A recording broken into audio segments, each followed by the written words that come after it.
ప్రపంచాన్ని మార్చడానికి మీరు ఉపయోగించగల అత్యంత శక్తివంతమైనటువంటి ఆయుధం విద్య. విద్య అనేది కేవలం భవనాలు, పాఠ్య ప్రణాళికలు లేదా పరీక్షలకే పరిమితం కాదు. తన బిడ్డ మంచి భవిష్యత్తును సాధిస్తాడనే నమ్మకంతో ఉన్న తల్లి కళ్లల్లో కనిపించే ఆశే విద్య. గ్రామీణ ప్రాంతానికి చెందిన ఒక విద్యార్థి వైద్యుడు, ఇంజనీరు, ఉపాధ్యాయుడు లేదా సివిల్ సర్వెంట్ కావాలని కలలు కనే సంకల్పమే విద్య.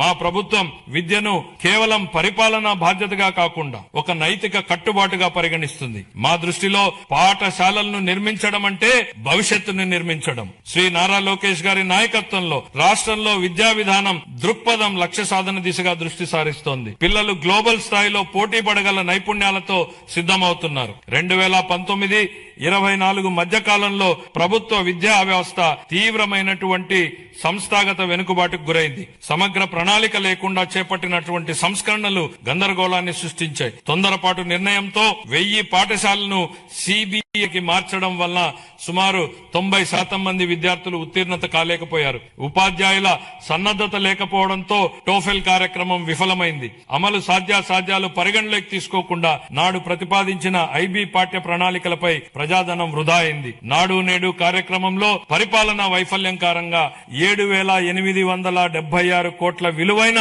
మౌలిక సదుపాయాల పనులు అసంపూర్తిగా మిగిలిపోయాయి. జూన్ 24 నుండి మా ప్రభుత్వం విద్యారంగంలో సమగ్ర ఫలితాలపై దృష్టి కేంద్రీకరించిన సంస్కరణలను ప్రారంభించింది. తల్లికి వందనం, మనబడి మన భవిష్యత్తు, డొక్కా సీతమ్మ మధ్యాహ్న భోజన పథకం, పారిశుద్ధ్యం మరియు నిర్వహణ విధులు, పాఠ్య ప్రణాళిక మార్పులు, డిజిటల్ లెర్నింగ్, ఉపాధ్యాయుల సామర్థ్య వృద్ధి, పరిపాలన పునర్వ్యవస్థీకరణ వంటి ప్రధాన కార్యక్రమాల ద్వారా అభ్యసన సామర్థ్యాలను, ఫలితాలను మరియు గ్లోబల్ పోటీతత్వాన్ని మెరుగుపరచడంపై దృష్టి సారించాం. లెర్నింగ్ ఎక్సలెన్స్ ఇన్ ఆంధ్రప్రదేశ్ కింద KG to PG విద్యా సంస్కరణ నమూనాను ప్రారంభించాం.